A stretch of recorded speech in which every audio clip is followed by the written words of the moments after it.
Hi, I'm the Rick and Rick Turns.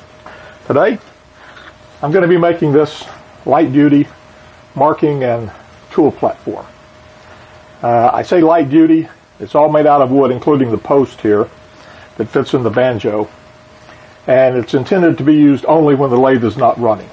This is not for turning wood. This is primarily for marking wood and occasionally doing some detail work, say with a rotary tool or something like that on the outside of a bowl. Now when I use a light-duty tool rest like this, or my earlier light-duty tool rest like this, which operates pretty much the same, I will typically use it with an indexing jig right here. And the indexing jig, as you can see, it's got a very wide range of indexing options. I'm going to set it here at 0 degrees. Okay.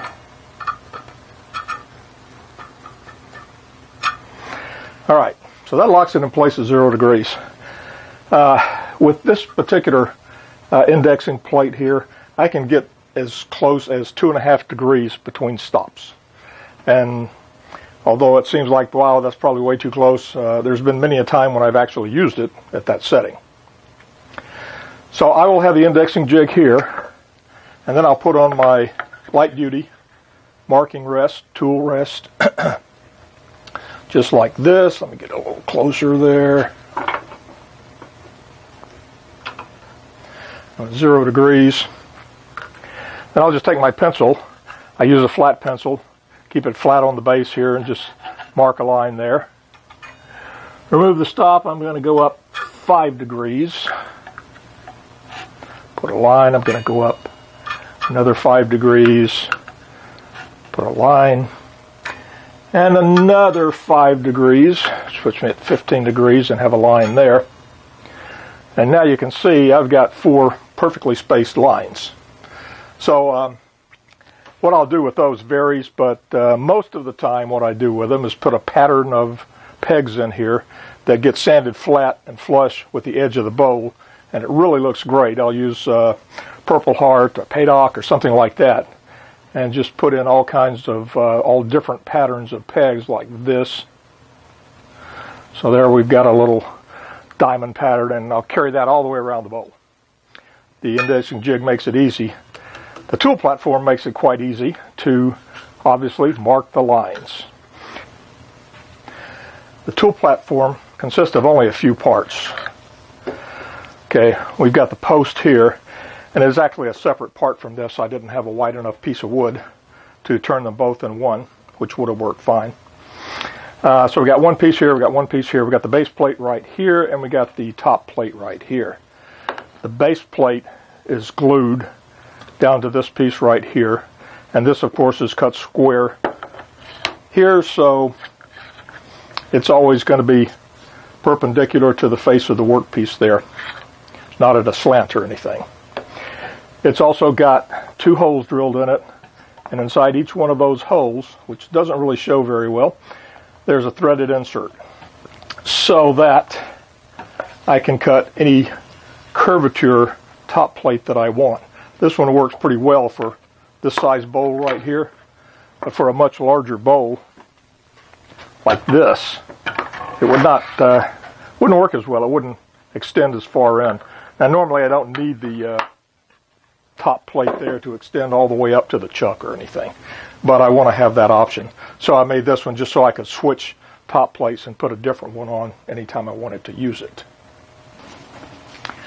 Now while marking is my primary use of this auxiliary tool rest and my indexing jig, I also want to try something different, which would be putting on a rotary tool like this with some kind of an abrasive bit here or cutting bit, and I'll mount it on a different top plate that I make for it so that I can put grooves in the side and have them to be perfectly regular, just like that. So that's what the light-duty tool rest is. Once again, it is meant to be used with the lathe off, not on. It's not real strong down here. This is a piece of oak, but That doesn't come close to being as strong as a piece of steel, which I could have used, but just don't need to do that. Don't make one of these and use it with a lathe on. Not a good idea. So let's get started on this and see how I cut the pieces and put it together. Okay, now, what am I going to need to make this tool platform? There's only 4 parts to it, as I pointed out. The first part, this one right here, this obviously is detachable from the base. And this will be switched in and out, depending on what size piece I'm working on and what I actually need it to do and things like that. So I'm going to need a chunk of plywood, at least that size, maybe a little bigger, maybe a little smaller. Then for this piece, this is all one unit here, but it's actually 3 pieces, 1, 2, and 3. If you have a wide enough, thick enough piece there, you can just turn this as one piece, but at the moment I'm limited in the scraps that I have available. So a piece of plywood here, a piece of stock here, and a longer piece of stock here. The length of this is going to vary, of course, with your lathe. I generally want the entire assembly here, and there's this point right here, to come up to, no more than the midpoint of the spindle. I haven't found it useful to raise it any above that. So that puts a limit on the length that you want here, and of course the total overall length. I'm going to initially cut this post here to 10 inches, which is half the swing, or exactly the swing, depending on what you feel the swing is. I think the swing is 20 inches. Half of that is the distance from the midpoint of the spindle down to the lathe bed, and that's 10 inches. So I'm going to cut this initially to 10 inches or even perhaps longer, whatever my scrap is, and I will cut that entire length to 1 inch diameter, fit it into the tool post while I'm turning, make sure it's right. And then later on, after I get this, and this assembled, I'll just chop this piece shorter to be whatever length I need it to be. Okay, so not too many pieces that I need. A piece for the tool post. This is a scrap about 1.5 inches long, and that's around 13 inches long. And it's got a little crack up here. I'm going to chop that off. Then for the base piece, or the attachment piece here, I'm going to use this, or a piece of this. This is about 2.5 inches square, and it's plenty long. I'll probably make that around 2 inches, maybe 3 inches long, and then I'll bore a hole into it to receive the tool post here. For the bed, or the platform here, the fixed platform right here, I've just got a scrap of plywood that left over from making this one. So this will be my platform, my fixed platform here. And then I've got another larger piece of 1/2 inch plywood over sitting in the corner, and I'll be cutting my larger platform from it once I decide what size I'm going to make it. I am probably going to make this tool platform an appropriate size for, say, this bowl right here. And this is a fairly large bowl, so the distance from here to here kind of determines the size of the swappable platform that I put on top. The hardware is very simple. I'm going to use a couple of threaded inserts, and these are 1024 threaded inserts. That's the size of the bolt that goes in them. So I'm going to use 2 of those, and then I'm going to need some 1024 bolts. That's really the whole shooting match. I'll use a little bit of glue when I fasten this piece to this piece right here, and that's pretty much it. As far as tools goes, I'm going to use primarily the lathe, of course. Then I'll be using a table saw to cut out the broad sides of my movable platform, and perhaps this fixed platform. And I'll be using a bandsaw to cut out whatever curve I decide to put in here. So I think I can get started now. This is going to be my tool post. This will fit right here into the banjo, and it needs to be 1 inch in diameter. I've got a pair of calipers here that's set to just slightly over 1 inch, because it's easy to make it smaller when it's too big. It's not so easy to make it bigger when it's too small. Just going to bring this down to 1 inch. Then I'll be pulling it out and putting it back in as I fit it into here to try and get it right.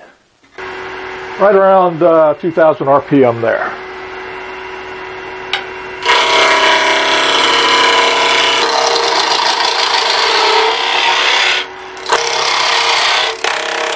Going to get a parting tool. And I'm just going to make some sizing cuts all the way down the length here.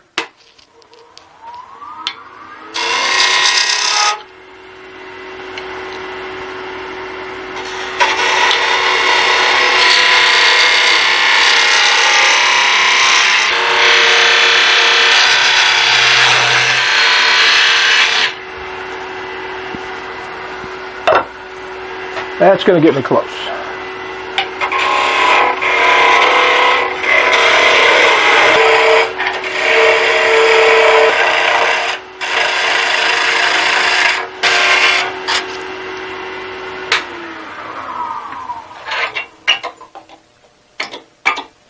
All right, looks good. This little sizing jig has a 1 inch circle there, and as you can see, not down to 1 inch yet. For this step, of course, don't want to go too far. I don't want this to be loose in the banjo. That's pretty good.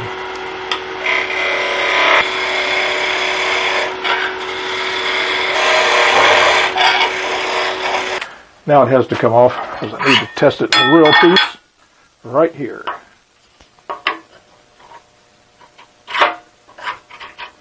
Alright, got a little bit of rubbing right there.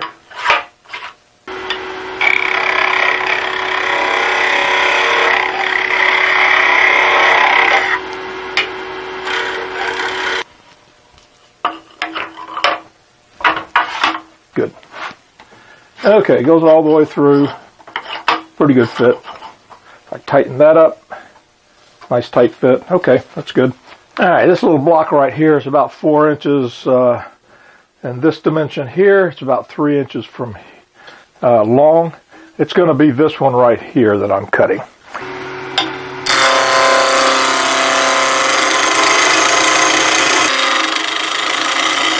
Okay, pretty close.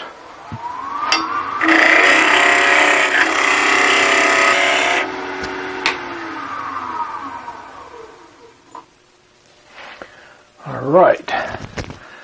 I need to drill a hole down here, and I'm going to do that in the chuck. I'm going to put a little lip on both sides here because I'm going to want to hold it in both places in a chuck instead of between centers.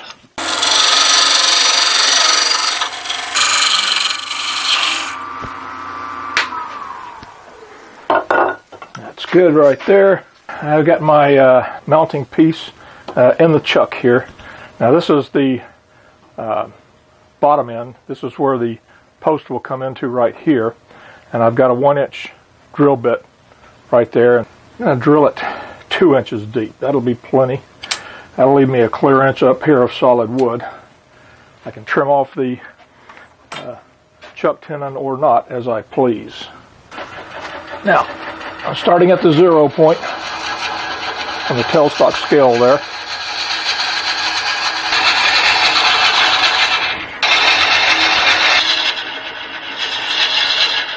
2 inches, that's good. Now I'm going to reverse it. The reason for going back to this end and working is that I need a surface here that is exactly perpendicular to the center line there.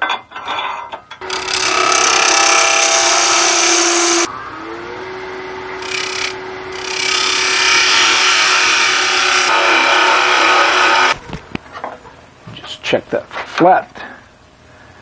That looks good. What I got here is my attachment piece for the post.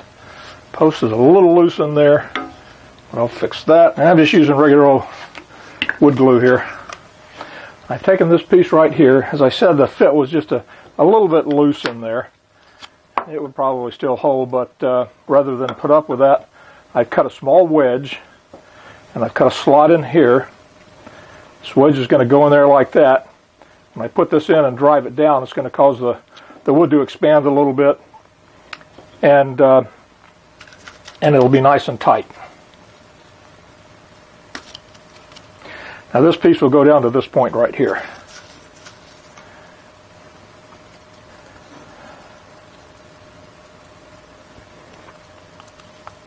And that is fine for the glue.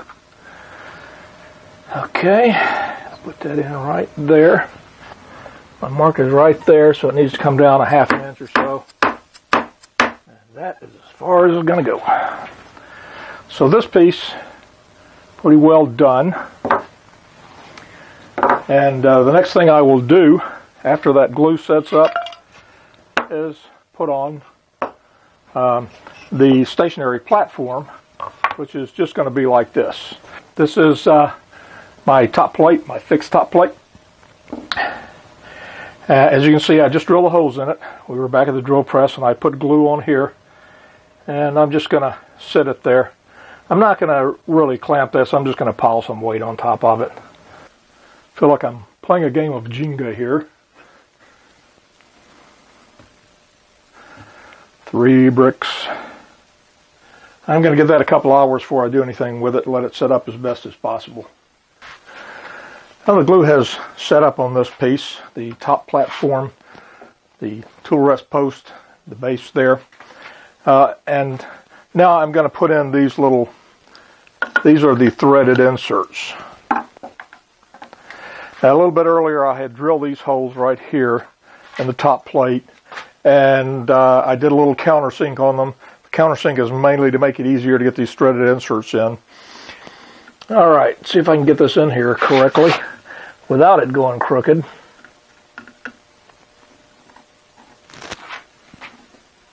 And I need to take the top of the threaded insert down below the surface here, which is not difficult at all. As I mentioned earlier, these 2 threaded inserts are to keep the work plate on top of the stationary plate here, the one that I had to switch in and out. Okay, I'm ready to go to the next piece, which is one of possibly, eventually, many pieces that will sit on top of this for different purposes and different sizes of items on the lathe. This, of course, is the first one that I've made, not the one I'm working on now. This is back to show you an example. The interchangeable piece here, the work surface, which screws into the stationary surface here, of course can be cut to any size you want it. Now you can see what I've got here is just kind of a general one with a very large opening. What I want for a larger bowl like this, and one where I might be doing some machine work with a rotary tool, is something probably that extends out further, I think, and is tighter right in here. Now this one, of course, has got a big gap here of free space. What I really want is something that comes in closer. If I'm just using this as a marking gauge, which is what I normally use it for, then a short, flat surface like this is okay, because the pencil's not that big and it's not that heavy, and I can just mark right across it like that wherever I happen to be, my indexing jig. But if I'm going to use a rotary tool to do some kind of carving like that, then I really need a longer base here, because this is really not real stable. Now, so we got a cutout here that's 4 inches by 4 inches, and curved up here, and then a total distance here of 12 inches. So I'm going to make this length, I think, around 12 inches. So it's going to be 12 by 12, and the cutout will be 4 by 4. Got a good size piece of plywood here, same plywood I've been using, about a 1/2 inch thick. and fairly good quality. I just want to lay out, cut 12 inches by 12 inches.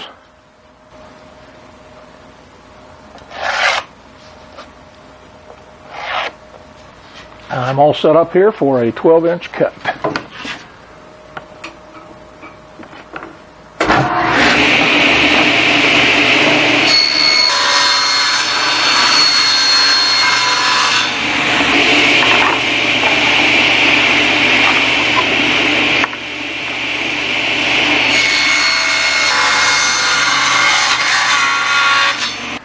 Now I'm going to put the cutout right in here, and I'm going to set my compass to a 2-inch diameter.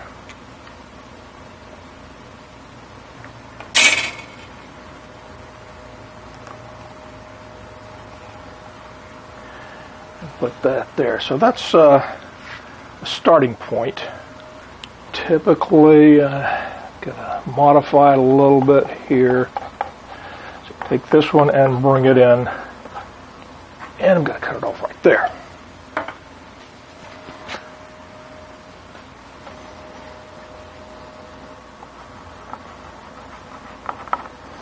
Something like that. I should probably move this over some.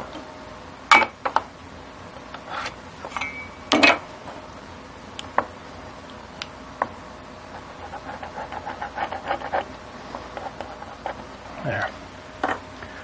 Okay, I'm ready to cut this out. I've got the blade guard here pulled down pretty low. Let's go ahead and make this cut.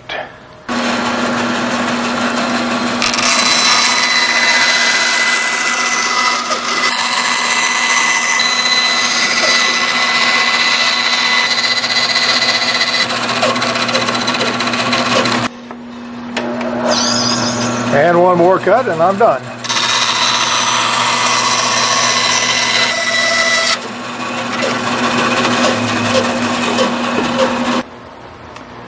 Well, there's the piece I just cut.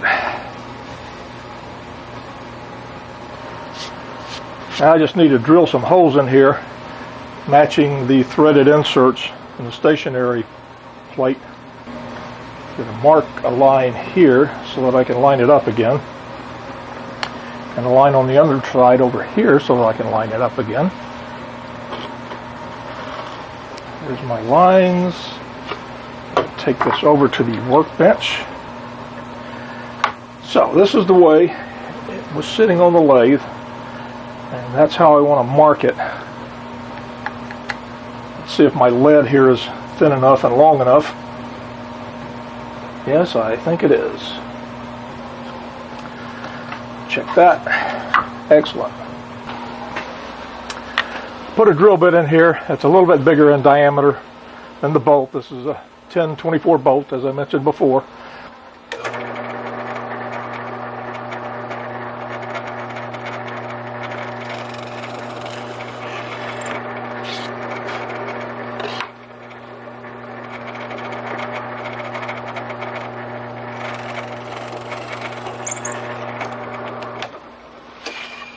Now I'm ready to countersink that hole. I want to make sure that the head here is going to fit below the surface of the plywood.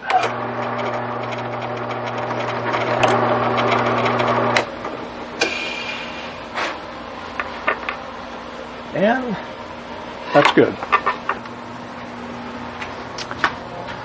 It's fastened down. Let me see. Tighten this down a little more. Move this in.